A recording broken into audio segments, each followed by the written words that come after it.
Yeah, like Okay, waist so I'll up. just I'll just cross my arms then. We are joined today with Lisa Babey, who just finished presenting to our senior school students at Balmoral Hall, representing Cancercare Manitoba Foundation. Lisa shared her story with us, and welcome, Lisa. Thank you so much. Can you tell us, for the people who didn't see the presentation, a little about what you were speaking about today? Well, I sort of flipped my presentation on its head. Usually I talk about my cancer experience in terms of what happened to me and how I felt. And today I really felt that I had the opportunity to speak to an audience that would be receptive to the message of what you're doing today is extremely important. But when you take a look at your academic career, what you're doing now in your final years of high school and preparing yourself to enter university, I listed, I think, about 3 or 4 slides of different jobs that you could do within cancer care that affected me. And I thought, this is fantastic. I get to talk to all of these people about what they could do with their future, where they could put their energies, how they could help the most. Money is just one way of helping us. There are so many other ways that we can help both CCMB, Cancercare Manitoba, Cancercare Manitoba Foundation, and all of the Manitobans suffering with every type of cancer, including women's cancers. How long have you been involved with representing the foundation directly? 3 years. I was approached by one of my chemo nurses to do a small article, which turned into a gigantic campaign, which I am so pleased to be a part of. Great. What other resources are out there for people who, or maybe I should say, what's the best place to get started for people who are looking for resources to either get involved with the foundation or who to contact the foundation? Like, what would you tell anyone who just knows nothing?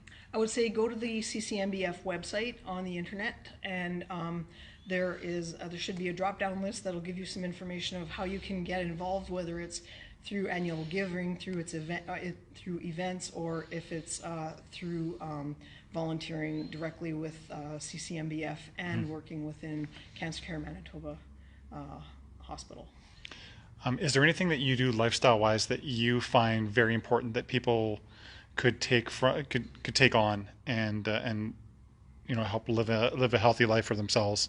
Well, I think most of the things that the foundation talks about, eating a healthy diet, making sure that you stay mentally well, exercising, even if it's going for a walk every day, not smoking, that's one of the big ones.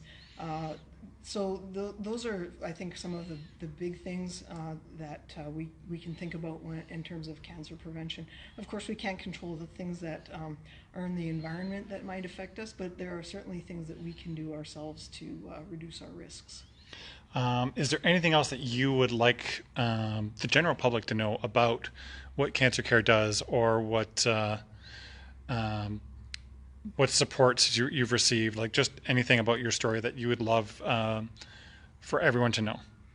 I would love everyone to know that the foundation, everyone in the foundation, has brought me in as family, and the foundation, in its support of Cancercare Manitoba, has given me a quality of life that I never thought was possible. I never thought I was going to live this long. And so, to reiterate what I said in my talk, I am living with cancer, not dying from it, and that's what CCMBF has done for me. I think it's really important to kind of finish off here by repeating what you told us, and it's really important for everyone to know, I think, that all the money raised for Cancer Care Manitoba stays in Manitoba to help Manitobans. Yes, every single dollar raised that CCMBF collects stays here in Manitoba. Manitoba provides cancer services that other provinces do not.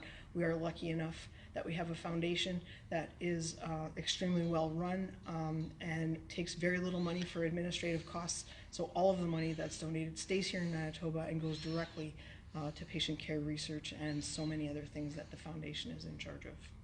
Thank you so much for your time and for joining us today and for agreeing to this interview. Thank you for having me. It's always both an honor and a pleasure.